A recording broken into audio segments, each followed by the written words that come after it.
الطلاق مرتان فإمساك بمعروف أو تسريح بإحسان ولا يحل لكم أن تأخذوا مما آتيتموهن شيئا إلا أن يخافا ألا يقيما حدود الله فإن خفتم ألا يقيما حدود الله فلا جناح عليهما فيما افتدت به تلك حدود الله فلا تعتدوها ومن يتعد حدود الله فأولئك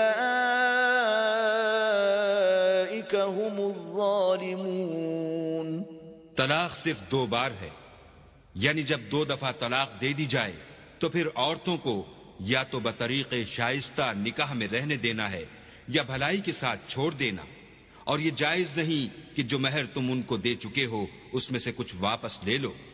ہاں اگر زن و شوہر کو خوف ہو کہ وہ اللہ کی حدوں کو قائم نہیں رکھ سکیں گے تو اگر عورت خاوند کے ہاتھ سے رہائی پانے کے بدلے میں کچھ دے ڈالے تو دونوں پر کچھ گناہ نہیں. یہ اللہ کی مقرر کی ہوئی حدیں ہیں، ان سے باہر نہ نکلنا، اور جو لوگ اللہ کی حدوں سے باہر نکل جائیں گے وہ گناہ گار ہوں گے. فَإِن طَلَّقَهَا فَلَا تَحِلُّ لَهُ مِن بَعْدُ حَتَّى تَنكِحَ زَوْجًا غَيْرَهُ فَإِن طَلَّقَهَا فَلَا جُنَاحَ عَلَيْهِمَا أَن يَتَرَاجَعَا إِن ظَنَّا أَن يُقِيمَا حُدُودَ اللَّهِ وَتِلْكَ حُدُودُ اللَّهِ يُبَيِّنُهَا لِقَوْمٍ يَعْلَمُونَ. پھر اگر شوہر 2 طلاقوں کے بعد تیسری طلاق عورت کو دے دے تو اس کے بعد جب تک عورت کسی دوسرے شخص سے نکاح نہ کر لے اس پہلے شوہر پر حلال نہ ہوگی. ہاں اگر دوسرا خاوند بھی طلاق دے دے اور عورت اور پہلا خاوند پھر ایک دوسرے کی طرف رجوع کر لیں تو ان پر کچھ گناہ نہیں، بشرطے کہ دونوں یقین کریں کہ اللہ کی حدوں کو قائم رکھ سکیں گے، اور یہ اللہ کی حدیں ہیں، ان کو وہ ان لوگوں کے لیے بیان فرماتا ہے جو دانش رکھتے ہیں. وَإِذَا طَلَّقْتُمُ النِّسَاءَ فَبَلَغْنَ أَجَلَهُنَّ فَأَمْسِكُوهُنَّ بِمَعْرُوفٍ أَوْ سَرِّحُوهُنَّ بِمَعْرُوفٍ وَلَا تُمْسِكُوهُنَّ ضِرَارًا لِتَعْتَدُوا وَمَن يَفْعَلْ ذَلِكَ فَقَدْ ظَلَمَ نَفْسَهُ وَلَا تَتَّخِذُوا آيَاتِ اللَّهِ هُزُوًا وَاذْكُرُوا نِعْمَةَ اللَّهِ عَلَيْكُمْ وَمَا أَنزَلَ عَلَيْكُمْ مِنَ الْكِتَابِ وَالْحِكْمَةِ يَعِظُكُمْ بِهِ وَاتَّقُوا اللَّهَ وَاعْلَمُوا أَنَّ اللَّهَ بِكُلِّ شَيْءٍ عَلِيمٌ. اور جب تم عورتوں کو 2 دفعہ طلاق دے چکو اور ان کی عدت پوری ہو جائے تو انہیں یا تو حسن سلوک سے نکاح میں رہنے دو یا بطریق شائستہ رخصت کر دو، اور اس نیت سے ان کو نکاح میں نہ رہنے دینا چاہیے کہ انہیں تکلیف دو اور ان پر زیادتی کرو، اور جو ایسا کرے گا وہ اپنا ہی نقصان کرے گا. اور اللہ کے احکام کو ہنسی اور کھیل نہ بناؤ، اور اللہ نے تم کو جو نعمتیں بخشی ہیں اور تم پر جو کتاب اور دانائی کی باتیں نازل کی ہیں جن سے وہ تمہیں نصیحت فرماتا ہے ان کو یاد کرو، اور اللہ سے ڈرتے رہو اور جان رکھو کہ اللہ ہر چیز سے واقف ہے. وَإِذَا طَلَّقْتُمُ النِّسَاءَ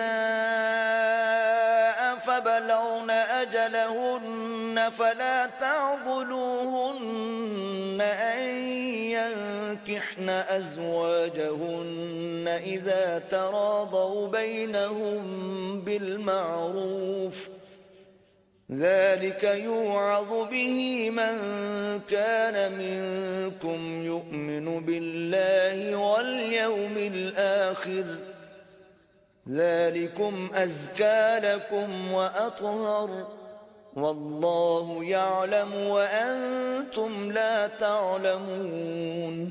اور جب تم عورتوں کو طلاق دے چکو اور ان کی عدت پوری ہو جائے تو ان کو دوسرے شوہروں کے ساتھ جب وہ آپس میں جائز طور پر راضی ہو جائیں نکاح کرنے سے مت روکو. اس حکم سے اس شخص کو نصیحت کی جاتی ہے جو تم میں اللہ اور روز آخرت پر یقین رکھتا ہے. یہ تمہارے لیے نہایت خوب اور بہت پاکیزگی کی بات ہے اور اللہ جانتا ہے اور تم نہیں جانتے. والوالدات يرضعن أولادهن حولين كاملين لمن أراد أن يتم الرضاعة وعلى المولود له رزقهن وكسوتهن بالمعروف لا تكلف نفس إلا وسعها لا تضار والدة بولدها ولا مولود له بولده وعلى الوارث مثل ذلك فإن أرادا فصالا عن تراض منهما وتشاور فلا جناح عليهما وإن أردتم أن تسترضعوا أولادكم فلا جناح عليكم إذا سلمتم ما آتيتم بالمعروف واتقوا الله واعلموا أن الله بما تعملون بصير. اور مائیں اپنے بچوں کو پورے 2 سال دودھ پلائیں. یہ حکم اس شخص کے لیے ہے جو پوری مدت تک دودھ پلوانا چاہے.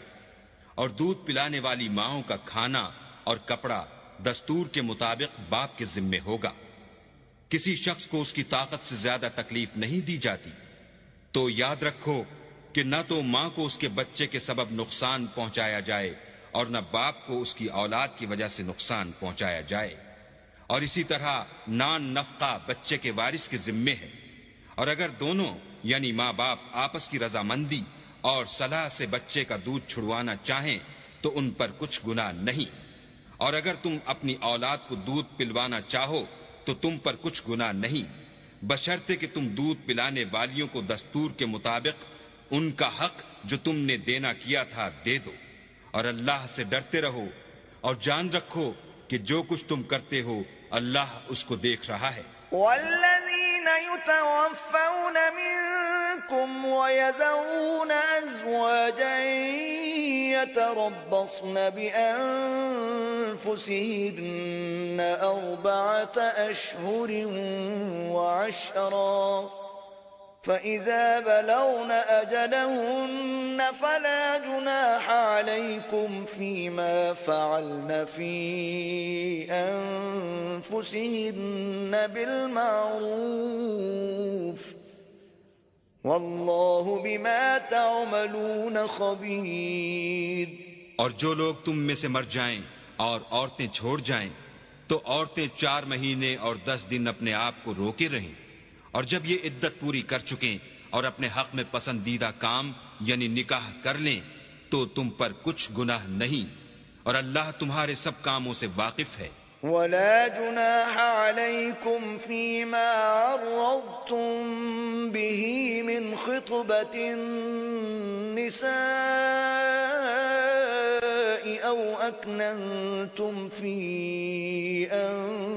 أنفسكم علم الله أنكم ستذكرونهن ولكن لا تواعدوهن سرا إلا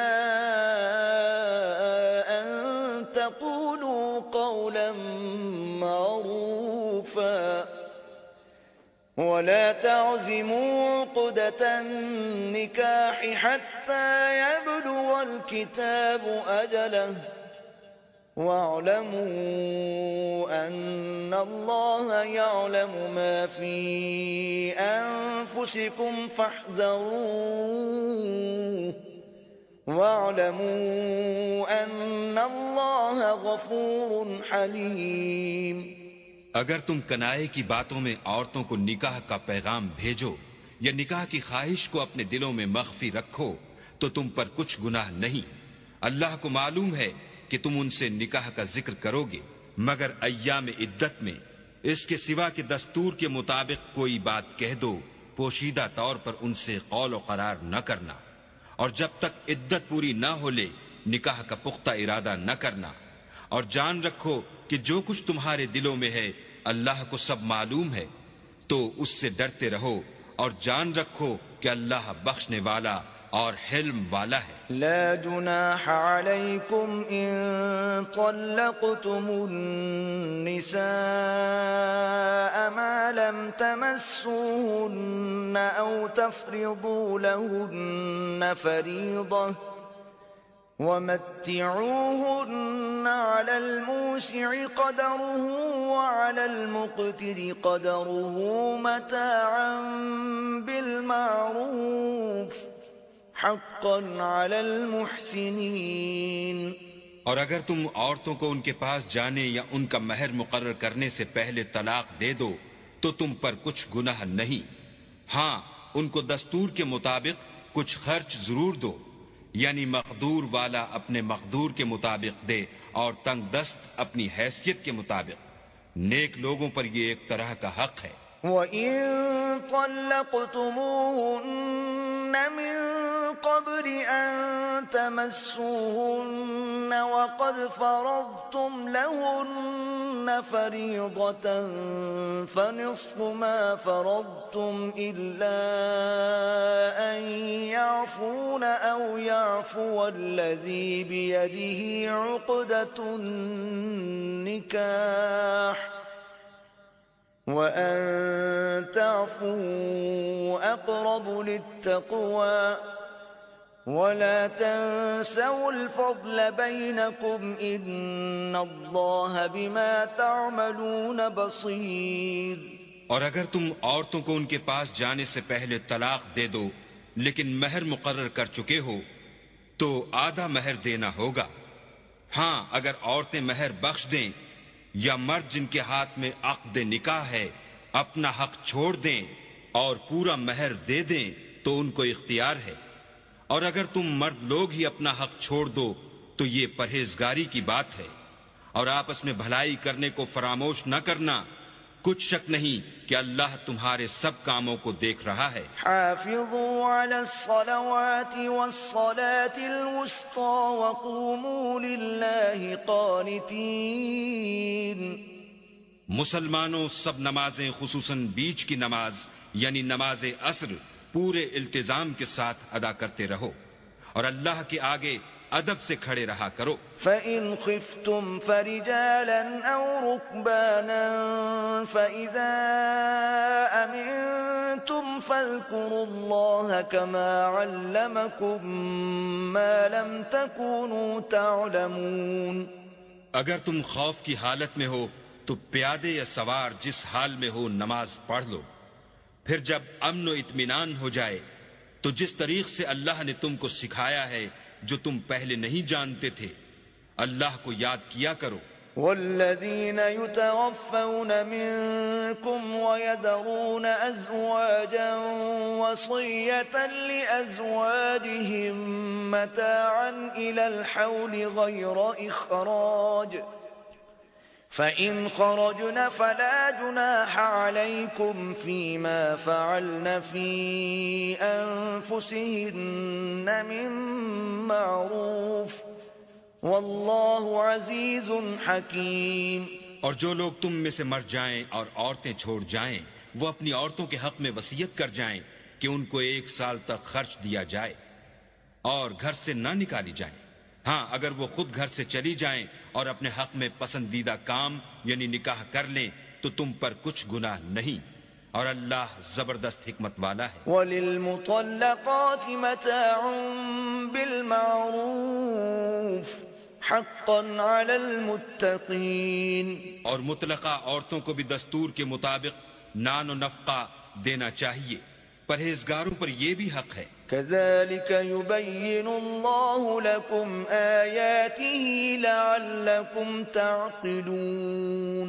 اسی طرح اللہ اپنے احکام تمہارے لیے بیان فرماتا ہے تاکہ تم سمجھو. ألم تر إلى الذين خرجوا من ديارهم وهم ألوف حذر الموت فقال لهم الله موتوا ثم أحياهم إن الله لذو فضل على الناس ولكن أكثر الناس لا يشكرون. بھلا تم نے ان لوگوں کو نہیں دیکھا جو شمار میں ہزاروں ہی تھے اور موت کے ڈر سے اپنے گھروں سے نکل بھاگے تھے، تو اللہ نے ان کو حکم دیا کہ مر جاؤ، پھر ان کو زندہ بھی کر دیا. کچھ شک نہیں کہ اللہ لوگوں پر مہربانی رکھتا ہے، لیکن اکثر لوگ شکر نہیں کرتے. وقاتلوا في سبيل الله واعلموا أن الله سميع عليم.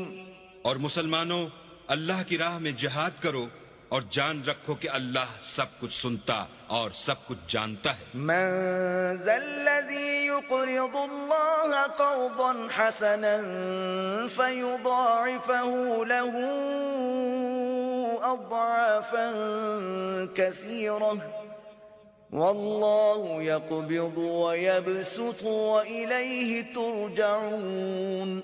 کوئی ہے کہ اللہ کو قرض حسنہ دے کہ وہ اس کے بدلے اس کو کئی حصے زیادہ دے گا، اور اللہ ہی روزی کو تنگ کرتا اور وہی اسے کشادہ کرتا ہے، اور تم اسی کی طرف لوٹ کر جاؤ گے. ألم تر إلى الملأ من بني إسرائيل من بعد موسى إذ قالوا لنبي له ابعث لنا ملكا نقاتل في سبيل الله قال هل عسيتم إن كتب عليكم القتال ألا تقاتلوا قالوا وما لنا ألا نقاتل في سبيل الله وقد أخرجنا من ديارنا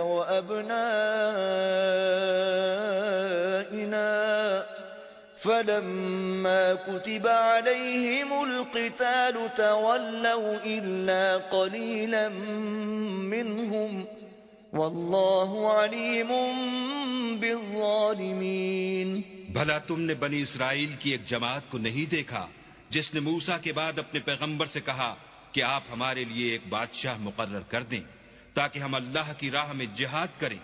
پیغمبر نے کہا کہ اگر تم کو جہاد کا حکم دیا جائے تو عجب نہیں کہ لڑنے سے پہلو تہی کرو. وہ کہنے لگے کہ ہم اللہ کی راہ میں کیوں نہ لڑیں گے جبکہ ہم وطن سے خارج اور بال بچوں سے جدا کر دیے گئے. لیکن جب ان کو جہاد کا حکم دیا گیا تو چند اشخاص کے سوا سب پھر گئے، اور اللہ ظالموں سے خوب واقف ہے.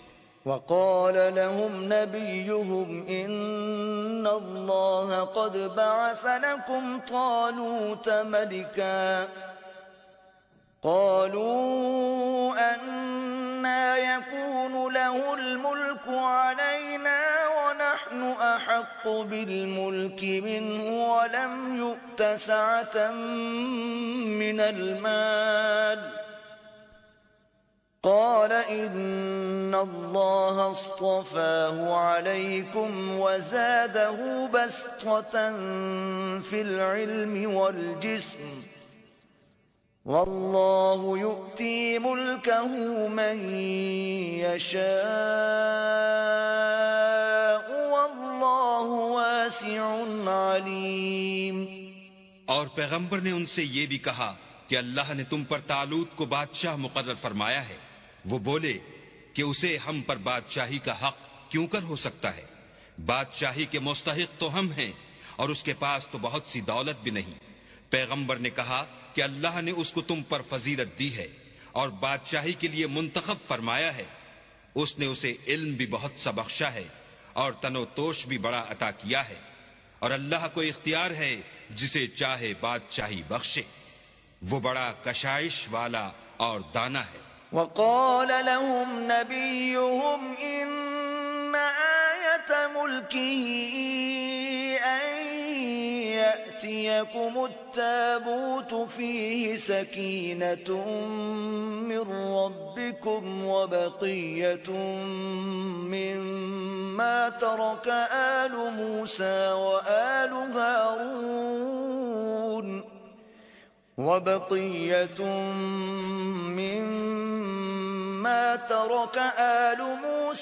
وآل هارون تحمله الملائكة إن في ذلك لآية لكم إن كنتم مؤمنين. اور پیغمبر نے ان سے کہا کہ ان کی بادشاہی کی نشانی یہ ہے کہ تمہارے پاس ایک صندوق آئے گا جس کو فرشتے اٹھائے ہوئے ہوں گے. اس میں تمہارے پروردگار کی طرف سے تسلی بخشنے والی چیز ہوگی، اور کچھ اور چیزیں بھی ہوں گی جو موسیٰ اور ہارون چھوڑ گئے تھے. اگر تم ایمان رکھتے ہو تو یہ تمہارے لیے ایک بڑی نشانی ہے. فلما فصل طالوت بالجنود قال إن الله مبتليكم بنهر فمن شرب منه فليس مني ومن لم يطعمه فإنه مني إلا من اغترف غرفة بيده فشربوا منه إلا قليلا منهم فلما جاوزه هو والذين آمنوا معه قالوا لا طاقة لنا اليوم بجالوت وجنوده قال الذين يظنون أنهم ملاقو الله كم من فئة قليلة غلبت فئة كثيرة بإذن الله والله مع الصابرين. غرض جب طالوت فوجیں لے کر روانہ ہوا تو اس نے ان سے کہا کہ اللہ ایک نہر سے تمہاری آزمائش کرنے والا ہے. جو شخص اس میں سے پانی پی لے گا اس کی نسبت تصور کیا جائے گا کہ وہ میرا نہیں، اور جو نہ پیے گا وہ سمجھا جائے گا کہ میرا ہے. ہاں اگر کوئی ہاتھ سے چلو بھر پانی لے لے تو خیر. جب وہ لوگ نہر پر پہنچے تو چند شخصوں کے سوا سب نے پانی پی لیا. پھر جب طالوت اور مومن لوگ جو اس کے ساتھ تھے نہر کے پار ہو گئے تو کہنے لگے کہ آج ہم میں جالوت اور اس کے لشکر سے مقابلہ کرنے کی طاقت نہیں. جو لوگ یقین رکھتے تھے کہ ان کو خدا کے روبرو حاضر ہونا ہے وہ کہنے لگے کہ بسا اوقات تھوڑی سی جماعت نے اللہ کے حکم سے بڑی جماعت پر فتح حاصل کی ہے، اور اللہ استقلال رکھنے والوں کے ساتھ ہے. وَلَمَّا بَرَزُوا لِجَالُوتَ وَجُنُودِهِ قَالُوا رَبَّنَا أَفْرِغْ عَلَيْنَا صَبْرًا وَثَبِّتْ أَقْدَامَنَا وَانصُرْنَا عَلَى الْقَوْمِ الْكَافِرِينَ. اور جب وہ لوگ جالوت اور اس کے لشکر کے مقابل میں آئے تو اللہ سے دعا کی کہ اے پروردگار ہم پر صبر کے دہانے کھول دے اور ہمیں لڑائی میں ثابت قدم رکھ اور لشکر کفار پر فتح یاب کر. فَهَزَمُوهُم بِإِذْنِ اللَّهِ وَقَتَلَ دَاوُودُ جَالُوتَ وَآتَاهُ اللَّهُ الْمُلْكَ وَالْحِكْمَةَ وَعَلَّمَهُ مِمَّا يَشَاءُ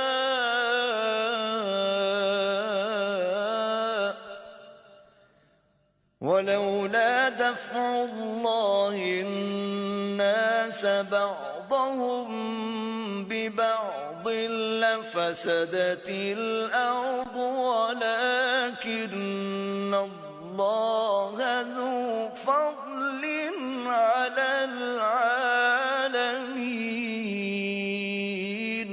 تو طالوت داؤد کی فوج نے اللہ کے حکم سے ان کو ہزیمت دی اور داؤد نے جالوت کو قتل کر ڈالا، اور اللہ نے ان کو بادشاہی اور دانائی بخشی اور جو کچھ چاہا سکھایا، اور اگر اللہ لوگوں کو ایک دوسرے پر چڑھائی اور حملے کرنے سے نہ ہٹاتا رہتا تو ملک تباہ ہو جاتا، لیکن اللہ اہل عالم پر بڑا مہربان ہے۔ تلك آیات اللہ نتلوها علیک بالحق وإنك لمن المرسلین۔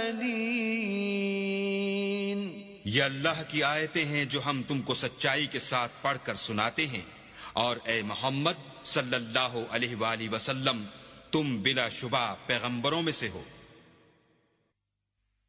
تلك الرسل فضلنا بعضهم على بعض منهم من كلم الله ورفع بعضهم درجات وآتينا عيسى ابن مريم البينات وأيدناه بروح القدس ولو شاء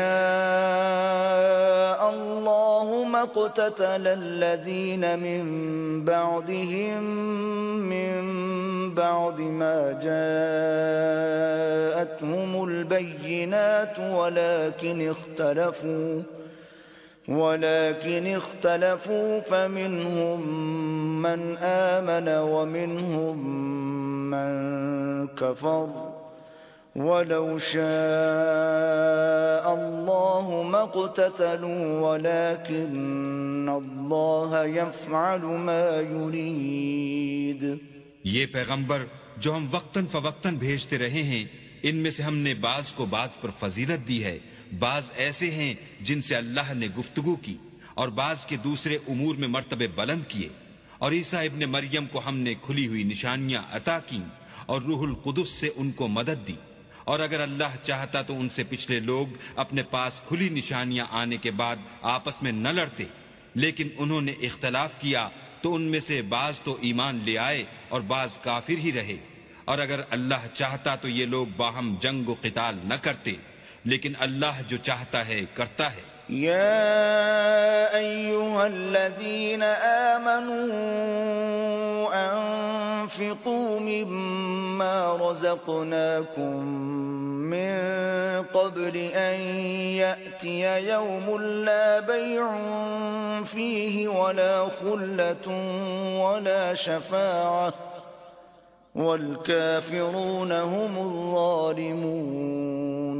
اے ایمان والو، جو مال ہم نے تم کو دیا ہے اس میں سے اس دن کے آنے سے پہلے پہلے خرچ کر لو، جس میں نہ اعمال کا سودا ہو اور نہ دوستی اور سفارش ہو سکے، اور کفر کرنے والے لوگ ظالم ہیں۔ اللہ لا الہ الا هو الحی القیوم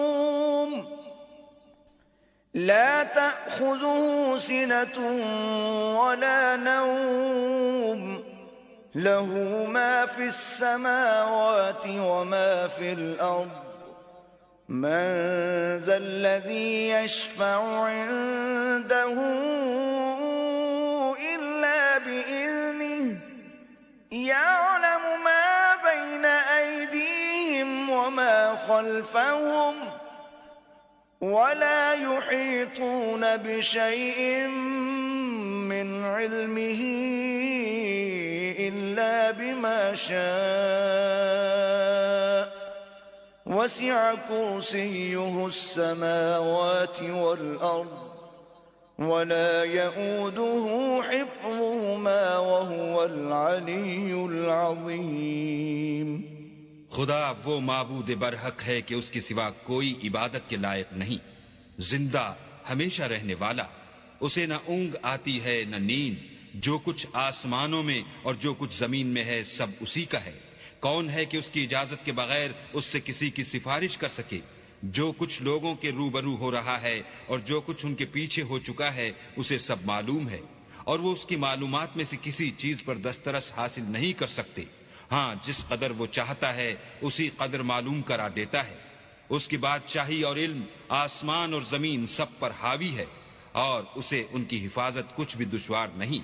وہ بڑا عالی رتبہ اور جلیل القدر ہے۔ لا اکراہ فی الدین قد تبین الرشد من الغی فمن يكفر بالطاغوت ويؤمن بالله فقد استمسك بالعروة الوثقى لا انفصام لها والله سميع عليم۔ دین اسلام میں زبردستی نہیں ہے، ہدایت صاف طور پر ظاہر اور گمراہی سے الگ ہو چکی ہے۔ تو جو شخص بتوں سے اعتقاد نہ رکھے اور اللہ پر ایمان لائے، اس نے ایسی مضبوط رسی ہاتھ میں پکڑ لی جو کبھی ٹوٹنے والی نہیں، اور اللہ سب کچھ سنتا اور سب کچھ جانتا ہے۔ اللہ ولی الذین آمنوا یخرجهم من الظلمات الى النور والذین کفروا اولیاءهم الطاغوت یخرجونهم من النور الى الظلمات اولئک اصحاب النار هم فیہا خالدون۔ جو لوگ ایمان لائے ہیں ان کا دوست اللہ ہے کہ اندھیرے سے نکال کر روشنی میں لے جاتا ہے، اور جو کافر ہیں ان کے دوست شیطان ہیں کہ ان کو روشنی سے نکال کر اندھیرے میں لے جاتے ہیں۔ یہی لوگ اہل دوزخ ہیں کہ اس میں ہمیشہ رہیں گے۔ ألم تر إلى الذي حاج إبراهيم في ربه أن آتاه الله الملك إذ قال إبراهيم ربي الذي يحيي ويميت قال أنا أحيي وأميت قال إبراهيم فإن الله يأتي بالشمس من المشرق فأت بها من المغرب فبهت الذي كفر والله لا يهدي القوم الظالمين۔ بھلا تم نے اس شخص کو نہیں دیکھا جو اس غرور کے سبب سے کہ اللہ نے اس کو سلطنت بخشی تھی، ابراہیم سے پروردگار کے بارے میں جھگڑنے لگا؟ جب ابراہیم نے کہا میرا پروردگار تو وہ ہے جو جلاتا ہے اور مارتا ہے، وہ بولا کہ جلا اور مار تو میں بھی سکتا ہوں۔ ابراہیم نے کہا کہ اللہ تو سورج کو مشرق سے نکالتا ہے، آپ اسے مغرب سے نکال دیجئے۔ یہ سن کر کافر حیران رہ گیا، اور اللہ بے انصافوں کو ہدایت نہیں دیا کرتا۔ أو كالذي مر على قرية وهي خاوية على عروشها قال أنى يحيي هذه الله بعد موتها فأماته الله 100 عام ثم بعثه قال كم لبثت قال لبثت يوما أو بعض يوم قال بل لبثت 100 عام فانظر إلى طعامك وشرابك لم يتسنه وانظر إلى حمارك ولنجعلك آية للناس وانظر إلى العظام كيف ننشزها ثم نكسوها لحما فلما تبين له قال أعلم أن الله على كل شيء قدير۔ یا اسی طرح اس شخص کو نہیں دیکھا جسے ایک گاؤں میں جو اپنی چھتوں پر گرا پڑا تھا اتفاق گزر ہوا تو اس نے کہا کہ اللہ اس کے باشندوں کو مرنے کے بعد کیوں کر زندہ کرے گا، تو اللہ نے اس کی روح قبض کر لی اور 100 برس تک اس کو مردہ رکھا، پھر اس کو جلا اٹھایا اور پوچھا تم کتنا عرصے مرے رہے ہو؟ اس نے جواب دیا کہ 1 دن یا اس سے بھی کم۔ اللہ نے فرمایا نہیں بلکہ 100 برس مرے رہے ہو، اور اپنے کھانے پینے کی چیزوں کو دیکھو کہ اتنی مدت میں مطلق سڑی بسی نہیں، اور اپنے گدھے کو بھی دیکھو جو مرا پڑا ہے۔ غرض ان باتوں سے یہ ہے کہ ہم تم کو لوگوں کے لیے اپنی قدرت کی نشانی بنائیں، اور ہاں گدھے کی ہڈیوں کو دیکھو کہ ہم ان کو کیوں کر جوڑے دیتے اور ان پر کس طرح گوشت پوشت چڑھائے دیتے ہیں۔ جب یہ واقعات اس کے مشاہدے میں آئے تو بول اٹھا کہ میں یقین کرتا ہوں کہ اللہ ہر چیز پر قادر ہے۔